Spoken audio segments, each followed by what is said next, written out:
Hello everyone, welcome back to another video. I am Joe19. Today I'm making a different kind of video. As a result of the pretty unprecedented success of the No Context American Politics videos, I have decided, considering it is my interest, probably I'd call it my passion, and a subject of which I've studied over the last 2 years, I've decided to make a video detailing, in a fairly basic format, the status of American politics, an analysis of the 2024 election, and I want to make a prediction to what the outcome will be. So I'm not going to get into too much detail. If this video's success is a strong success, I'd be happy to make more of these kinds of videos where I talk more about this the political situation. This is just something that I'm very interested in, and I'd like to be able to share my input, what I believe is the current state will be and what the outcome will be. With that said, I'm going to be detailing this video with the expectation that viewers have a pretty good understanding of the American electoral system, so the electoral college vote and how states go about their procedures of nominating candidates and, of course, electing candidates in the national election. With that said, this video is going to be split into 3 sections. 1, the Democratic primary, the incumbent presidential primary. 2, the Republican primary, that's the opposition party's primary. So that will be regarding who each party nominates to field in the national election. And 3, the national election itself, that being what I believe the final vote count is going to be, and which states go where. And with that, let's get started. So there's a few different issues. I'm on the Wikipedia page here. It's a good place to sort of, get a basic understanding of what's going on and the different sort of visual elements of everything. And we can see down here we've got some major issues. This is a broad outline. Not all of these are major factors. Crime, for example, it was bigger in the 2022 election. Education, that will tie into LGBTQ rights and transgender rights and how that factors into education. Immigration's not that big. Gun control's pretty big. Healthcare, not so big. It's mainly 3 issues: abortion, the state of the economy, and LGBTQ plus rights. And of course election integrity too, but that's something else that I'm going to discuss when we talk about the Republican primaries. So those are the main issues. If we just go down here, we can see, first of all, let's start off with the Democratic primaries. So as of July, so that's July 9th, 2023, that's today, we have 3 declared candidates for the Democratic primary. Incumbent President Joe Biden, RFK Jr., who you may have heard about by now, but I'll go into detail by him. He's the nephew of John F. Kennedy and the son of Robert Kennedy, who was assassinated in 1968. He was the Attorney General. And Marianne Williamson. So I'll start off by talking about Joe Biden. Again, this is a very basic detailing of what's going on, so if you don't know a lot about Joe Biden, he's a pretty moderate guy, but what's important is that he's focused his campaign around, very recently, an economic system he's coined Bidenomics, so a play on Reaganomics, but it's not trickle-down economics. He's speaking primarily about job creation, lowering unemployment, and closing tax loopholes. Those are his 3 big things as part of Bidenomics. So Joe Biden's always been a pretty socially moderate but fiscally progressive, fiscally left-leaning individual. He's been campaigning for workers' rights, growing up in Scranton, Pennsylvania, to an Irish Catholic family, very low class. He's always been able to appeal to that demographic, which is a key component of the Democratic base. Joe Biden is currently very unpopular, which is the result of a dwindling economy, rising inflation, though recently it's becoming deflation, but that's a factor of the business cycle. Also under Joe Biden, you have what is pretty substantially agreed. He's not a very persuasive guy. He used to be, as a senator from Delaware. He was a very passionate public speaker, but unfortunately, he is the oldest president to ever be elected. Every day he sets a new record of being the oldest president to ever serve the office, and unfortunately, he has lost his ability to kind of galvanize the base. He's very old, and he's prone to gaffes nowadays, which is unfortunate. Now, those are his 3 big problems. As a result, his unpopularity is prudent, and he's about 40% approval ratings, or usually it averages around about 40 to 45%. As a result, he's got two opponents in what would usually be a fairly uncontested primary. He's got Marianne Williamson, product of Angel Food, which was a charity in Los Angeles. And then we have RFK Jr. He is the big opponent to Joe Biden in this election, or at least in his primary, as a result of his social moderation and his proponent of something called Kennedy Democrats. So he fashions himself a Kennedy Democrat, which is a term that was basically coined by, well, John Kennedy, who was pretty actually moderate, and he was also a prudent anti-communist, and that is what RFK Jr. is proposing, which is fairly popular in the eyes of a lot of old-school Democrats, which means that through the primaries, he's going to maybe get about 5 or 6%, maybe higher. But also with Robert F. Kennedy, he's been scrutinized, and he's said some very controversial things about vaccines. He is widely seen as a conspiracy theorist, and has some controversial views about the role and operations in the CIA. Ultimately, Joe Biden will be renominated. I have no doubt in that. Now moving on to the Republican primaries, we have a few, well, I say a few. You'll notice that we have many, many more candidates. This is because the Republican Party does not have an incumbent president, so they have several different candidates they can field, and they'll have a fairly decent chance of winning. I'm not going to go through all of them. I'm going to go through about 4, particularly Chris Christie, Ron DeSantis, Tim Scott, and Donald Trump. Those are the 4 most prominent candidates that I'm going to be mentioning. Nikki Haley is another case, but she's fairly prominent, but she's not going to get anywhere. She doesn't have the base. So, for starters, I'll talk about Chris Christie, seeing as he's at the top of the line here. Chris Christie was a popular governor from New Jersey, Republican, moderate, sort of socially moderate, but not really, more conservative than some of the other northern Republicans. He is someone who won in landslides when he shouldn't have won in landslides. Got over 60% of the vote, I believe, in his re-election campaign. He ran for president in 2016. Was fairly moderate, but didn't really excite many people. Dropped out early and then supported Trump.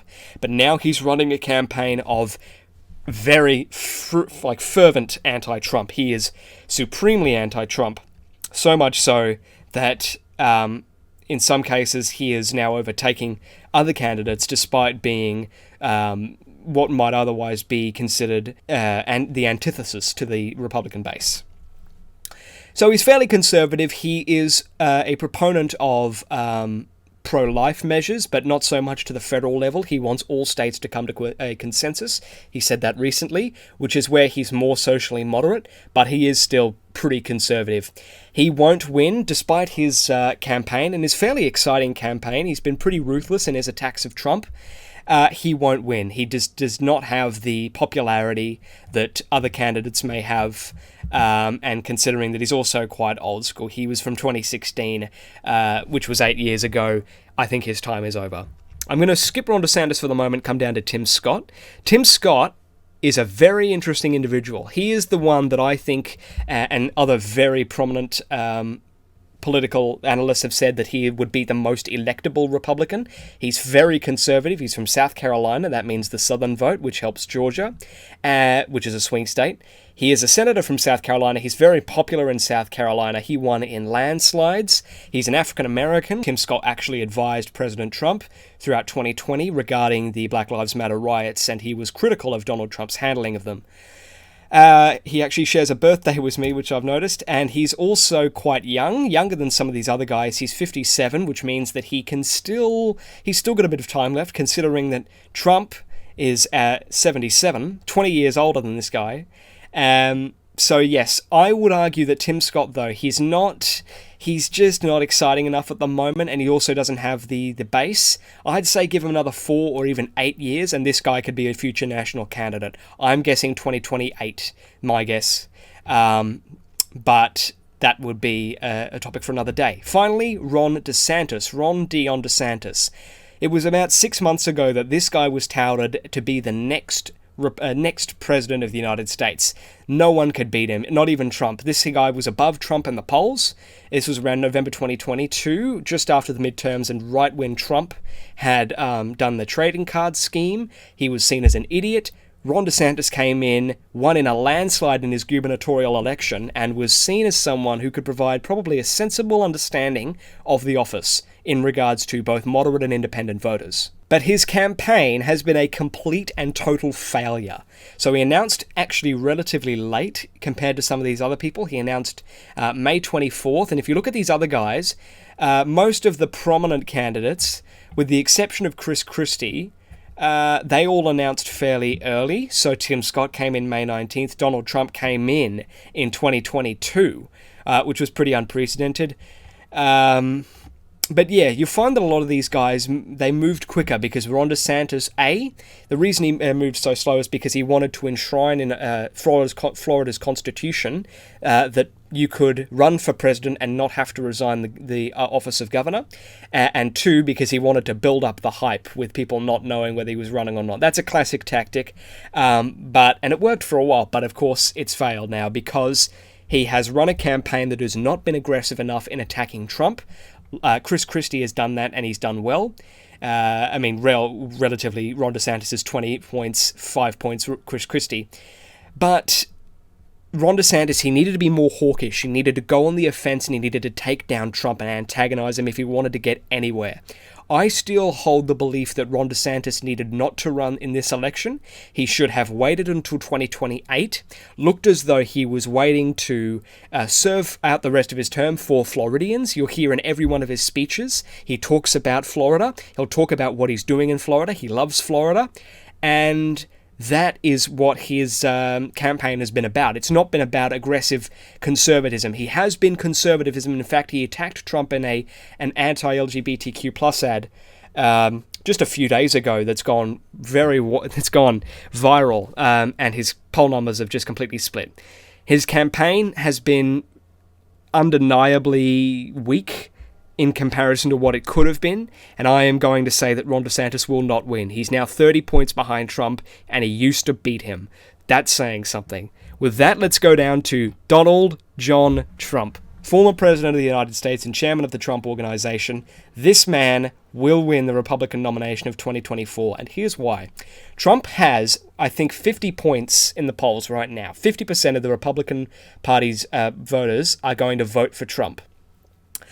Now, every single one of Trump's supporters, you would usually find that they're diehard supporters. Maybe 5 to 10% of them aren't, but I'd say 90% of them plan to support him after what happened in 2020. Now, the fact that he's polling I think a majority, he's usually around 51%. He's now polling a majority in this Republican primary when really it should be a firm battle between Tim Scott and Ron DeSantis. Trump is... It's interesting. So people are still on board the Trump wagon. His diehard supporters are. He's not going to lose the primaries because in order for that to happen, his opposition would need to be merged. It would need to be fielded into one candidate, and then it could be close. I'd say Ron DeSantis against Tim Scott. Either of them could do it, but it'd be very difficult. So no, Trump will win the Republican nomination, which will make the 2024 United States presidential election a rematch election between Joe Biden and Donald Trump. It's the first since 1956. If I go over to that now, we can see here by Dwight Eisenhower and Adlai Stevenson. But if we go over to the 2024 map, I've already set it up. So I've got all of the Republican confirmed states in red, and this is, and then all of the blue states are confirmed Democratic states. These are states that aren't going to swing. There's no chance that either party wins all of them. With the exception of Ohio, I have put Ohio in the Republican column because I believe the base in Ohio is shifting to the red, but you could still absolutely put that in the toss-up. But I'm not. I'm going to put it in the red. Now, what this program does, this is called yet another political map simulator, is that it can simulate the margins between the states itself. So if you have a state, for example, like Kansas, that's a safe state, but it's not necessarily confirmed, you can put it with a lighter red or a lighter blue for another state. Now, Colorado is never going to go Republican again. That's a story for another day. But we can sort out the states here between which party they're going to go to. Now, elephant in the room. The Democrats win the popular vote, no matter what. The youth takes care of that, and the growing inner city voters and voter turnout is going to take care of Joe Biden winning the popular vote, no matter what. But the electoral vote is a bit different. So I'm going to start by allocating some states that I think each party is going to win. Now I'm going to sort them by which is the most comfortable margin. And for that matter, I'm going to put Iowa for the Republicans. Now, Iowa used to be Democratic. Obama won Iowa, I believe, twice. I believe against Romney, he won it by a much smaller margin. Iowa flipped in 2016, did not flip to Joe Biden in 2020, and it's not going to flip in 2024. With that said, I'm putting it on fairly marginal. It could theoretically go to Biden, but I just don't believe that it's going to toss. This next one that I'm going to do is New Hampshire. That's going to go to the Democrats. Again, marginal. Probably, maybe less so, but still marginal. This infamously flipped the 2000 election to George Bush. People talk about Florida flipping that election. But it wasn't just Florida, it was New Hampshire. Now, there is a strengthening rural base in New Hampshire. You see that in the gains the Republicans made in the 2022 midterms. But other than that, I don't think it's going to go to Republicans just yet. Texas is the next one, and it is going to go to Republicans. Now, the 2022 midterms were very interesting for Texas. You saw gains made by Beto O'Rourke in the gubernatorial election against Governor Greg Abbott, which were surprising. He was in the lead. I remember watching that election. He was in the lead for quite a while there. City voters are becoming stronger in Texas. It's a growing population. Also in Texas, the Uvalde massacre last year was a tragedy, and its gun ownership is starting to become more of an issue in voters' minds in there. Of course, it always has been an issue, but now it's really starting to play out there. I think Texas, you can look at Texas being Democratic probably in 4 or 8 years. I don't think for now, though, I don't believe Texas is going to go Democratic. Now here comes the real swing states. So, Georgia, North Carolina, Pennsylvania, Michigan, Wisconsin, Nevada, Arizona. These are the states that you have to watch out for. Also in play is Nebraska's 2nd District, which Joe Biden won in 2020, after Obama also won it in 2008. Nebraska and Maine have different systems by which they select electoral voters. They do it proportionally instead of first past the post. These are the states that are really critical to either party. You'll see that every one of them, with the exception of Nevada, has over 10 electoral votes, and it is crucial that either party wins these states. So, in regards to the margin of victory, I'm going to put the first and most marginal as Michigan for the Democrats. It is going to be very close, but I think ultimately with the shifting voter base in Michigan is sort of to the Republicans. You're getting a strong suburban base in there, a lot of women, but ultimately after Trump's numbers in there, I think he lost by about 2 points, maybe 3. I am calling Michigan for the Democrats. That's 15 electoral votes for Joe Biden up there. It's going to be fairly marginal, but probably I'd say you could actually see a swing to Joe Biden, maybe by about a point or two. Maybe not much, though. The next most marginal will be Pennsylvania. That will again go to Joe Biden and the Democrats. Again, very marginal. More marginal than Michigan, but still, after the gains that Democrats made in the 2022 midterms, Josh Shapiro, Will Fetterman, in the Senate and in the gubernatorial election, respectively, I don't see Pennsylvania going back to the Republicans like it did in 2016. After that is going to be North Carolina, and North Carolina I am putting in the Republicans. Reason I'm putting North Carolina in the Republican Party is because for a while in the 2020 election, North Carolina was touted as a state that was going to shift to Joe Biden. After all, it was won by Barack Obama, I believe twice. No, he did not win it in 2012. Sorry, that was Mitt Romney, I believe, won it.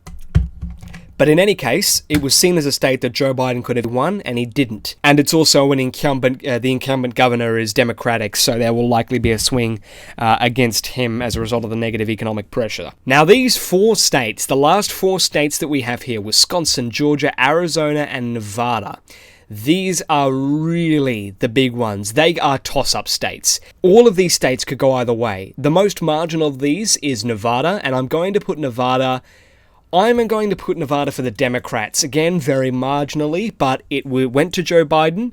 I believe it went to Hillary Clinton. Yes, it did. It went to Barack Obama. It went to John Kerry. I believe it went to John Kerry. But Nevada's base is shifting. The 2022 midterms did not fare well for the Democrats in Nevada. It was actually a Republican flip, which might be enough to give Donald Trump of the Republican Party a boost in there. But again, we're talking about Donald Trump and Joe Biden. Remember that Donald Trump is really only super popular with his, main supporters. Republican voters will likely still vote for him, or at least the majority of them will. But after 2020, I don't see every single one of them doing so. And for that reason, I would say that Nevada is going to stick Democratic, but this will be the last election for a long time that it will go to that party. I don't think that in 2028 Nevada will stick to the Democrats. Same thing that I think with Minnesota. I think Minnesota is going to be shifting red very, very soon. Ohio, North Carolina, and a few of these other states, and the dichotomy between that of Alaska and Kansas going to the Democrats in the future, which is a topic of debate. That's a story for another day. But the final 3 states, the ones that could swing the election either way, it's currently 235 to 265. Where will they go? Well, I am going to predict, first of all, Arizona. Arizona was incredibly marginal in the 2020 election, so much so that there was claims of voter fraud, of course, from Donald Trump and other states. But ultimately, I think Arizona is going to go to the Democrats. Very marginally, in fact, probably more marginally than it did in 2020. But after the 2022 midterms, Katie Hobbs, they flipped that governor's seat. Carrie Lake almost won, but she was very supportive of Trump and supported by Trump. And Arizona voters are not fond of Trump at the moment after the 2020 debacle. So Carrie Lake lost. But with that said, I do think Arizona is going to stick Republican in the next few elections. I think this is going to be an anomaly as a result of Trump's nomination. With that said, I am predicting that with 270 votes surpassed, Joe Biden will win re-election in 2024. As it currently stands. Now, I will talk about Wisconsin and Georgia and and the 2nd District of Nebraska. But yes, Joe Biden, I believe, will win. With a slight swing against him, but still with a margin. It depends how the economy fares over the next year, but ultimately I do think he'll win. Now let's go to Wisconsin. Wisconsin's another one of those very odd ones. It used to be the Democratic stronghold. It was part of what's called the Blue Wall, but it was part of the Blue Wall back in Michael Dukakis's era. This was something that Walter Mondale thought he could win in 1984. It was a state that you'd never see go Republican. The last time before 2016 it went Republican was in 1984. And then it went for Michael Dukakis and went Democratic until Trump flipped it. Now, the Rust Belt is the region that I believe is moving toward the Republicans. I believe Minnesota, Wisconsin, Iowa, Michigan probably as well, but also Ohio. All of these states you'd see in the next 16 or so years, they're going to be moving to the Republicans. And I don't believe that there is much the Democrats can do to stop that. I think that's a result of a shifting base. There are more rural voters in Minnesota and Wisconsin now. Minnesota came down to 2 points in 2016. That was incredible. Trump was leading there for a second. But yes, with Wisconsin, again, the 2022 results, Tony Evers won. Tony Evers is the current governor. He's been in the news lately for, being able to expand public school investments for 400 years and funding. That's an interesting story. But I believe that Joe Biden will win Wisconsin very marginally. In fact, there will be a swing against him as well. But I don't believe that Trump can win it. So that's an increased margin for Joe Biden on that case. Now, before we go over to Georgia, I want to talk about Nebraska's 2nd District and whether I believe it can be won again. I'm just going to be very blunt and quick and say that I do believe it will be won. It's a city district, and there are a lot of inner suburban voters present in there, liberal, left-leaning. I don't know enough about it to make an in-depth response, but I do believe that Joe Biden will win it. It's another electoral vote for him. Finally, you have Georgia. I've got Georgia on my mind, and Georgia is an interesting one because in the 2022 midterms, you saw every political analyst was talking about Georgia. Georgia. It was Raphael Warnock versus Herschel Walker. It was an incredibly close election. It had to go to a runoff. Raphael Warnock wasn't incredibly popular, but Herschel Walker also had some previous controversies before he came into office, and so Raphael Warnock won. Both African-American men, But you will see that that is the result of an increased voter turnout and diversity and population just generally in Atlanta. You've got a lot of northern diverse individuals coming down to the south. So Atlanta's power as a district is growing, and for that reason, Joe Biden will win it. Very marginally, again, all of these states are incredibly marginal, but ultimately, Joe Biden will win.